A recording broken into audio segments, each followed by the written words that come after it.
All right, APChem peeps, we're going to go through some problems on acids and bases and finding pHs and all that kind of stuff.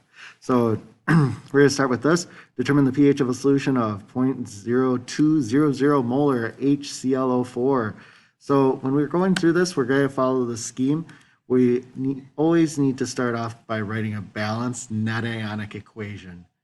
Phases are great, and you'll find that there's going to be some shortcuts that you can take as well. But you want to make sure that in that net ionic equation, you either have H plus, H3O plus, or OH minus someplace in there. But when you, and then you can kind of determine which of these other steps that you have to take. But for this first one, it's actually easy going. When we say that you have to write out the net ionic equation, yeah, there's kind of these things. So we start off with our HClO4. And hot diggity dang, when I am using that, it's aqueous. And it reacts with water. This is off my list of strong acids. Because it's a strong acid, it is not in equilibrium. It completely dissociates into ClO4 minus aqueous and H plus or H3O plus aqueous. And our H2O is a liquid. And so this is not in equilibrium. It is a strong acid, which means that you can, if you know that you have 0.0200 molar HClO4, it will dissociate into 0.0200 molar of that and 0.0200 molar of that.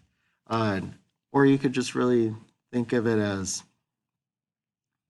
the H plus concentration is 0.0200 molar. And the ClO4 minus concentration is also that. So to figure out pH, this is the thing that we need. And pH equals the negative log of the concentration of H plus or H3O plus.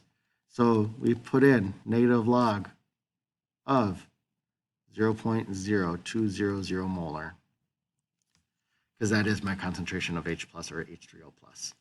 And so now I put that into my calculator. Whoop. 0.02 log negative, and I get 1.699. When I'm finding pHs, sig figs are a little funky because this, in the numbers that I was given, I have 3 sig figs, the 200. And for my pH, I want to show 3 sig figs, and sig figs are shown by the number behind the decimal. The one, or the number in front of the decimal, really is like an exponent, like it's 2, this is really 2.00 times 10 to the negative second. And this negative second, it's kind of estimating what this number should be out in front, all that stuff. It's these digits that are after. It's a funky thing. Yep, sure is. But if you just know pH, you're just looking at things after the decimal, great. If that seems weird to you, don't stress out about it too much. So that's number one. Number two, we have find the pH of a solution of 0.0200 molar KOH. And this is one of following my solubility rules things, because I have potassium hydroxide. It is a strong base. Because it's a strong base, you don't have to write this part out. This is really just kind of showing. And if this is something that you do in your head, it saves you a lot of time. But we write out our net ionic equation. Because it follows the solubility rules, we have KOH. This is going to completely dissociate. And it's going to dissociate into its ions K plus and technically the OH minus. and water. So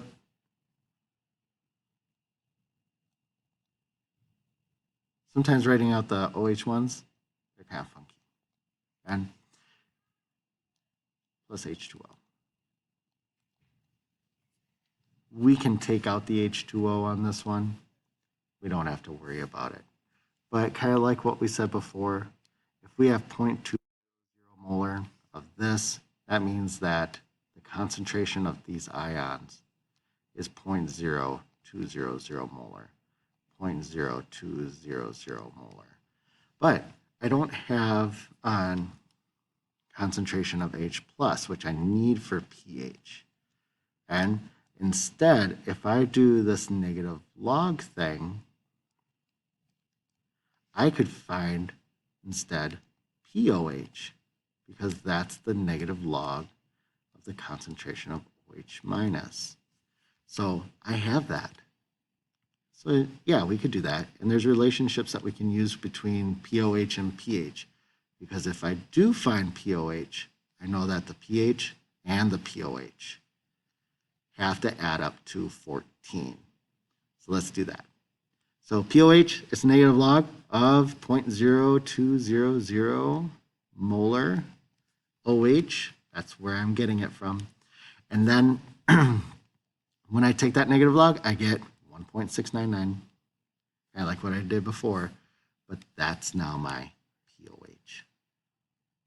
So to find pH, I have to subtract 1.699 from both sides. And when I do that, I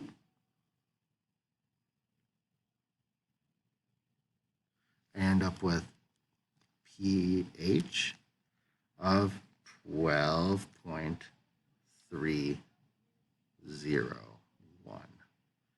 And kind of like before, sig figs kind of tell us that we go from how many sig figs are behind the decimal on the pH. We had 3 sig figs here. Yep, that's kind of what we do here.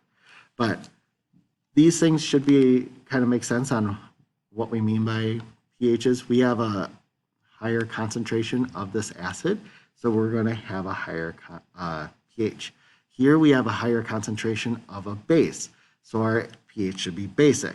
When we're talking about POH, remember POH is a different scale, and the low numbers are more basic, the high numbers are acidic. They're just kind of inverses of each other. So this makes sense. Yeah, we got a basic pH, we're good. And hope that helps out, and we'll talk to you guys later.